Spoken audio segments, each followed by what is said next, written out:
കൊല്ലം അഞ്ചലിൽ പരസ്യ മദ്യപാനം ചോദ്യം ചെയ്ത യുവാവിനെ ക്രൂരമായി മർദ്ദിച്ച കേസിലെ പ്രതിയെ അഞ്ചൽ പോലീസ് അറസ്റ്റ് ചെയ്തു.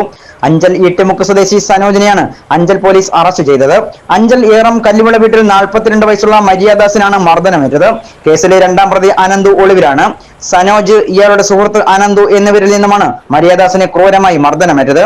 സനോജ് ഈട്ടിമുക്കിൽ പരസ്യമായി മദ്യപിച്ചത് മരിയാദാസ് ചോദ്യം ചെയ്യുകയും ഇതിനെ തുടർന്ന് പിന്നീട് മദ്യപിച്ചെത്തിയ സനോജ് മരിയാദാസിന്റെ വീടിന് മുന്നിൽ അസഭ്യവർഷം നടത്തുകയും ഭീഷണി മുഴക്കുകയും ചെയ്തു.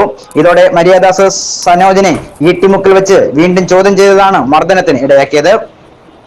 ഇടിവളയും സൈക്കിൾ ചെയിനും ഉപയോഗിച്ചുള്ള മർദ്ദനമാണ് പ്രതികളിൽ നിന്നും ഇദ്ദേഹത്തിന് ഏൽക്കേണ്ടി വന്നത്.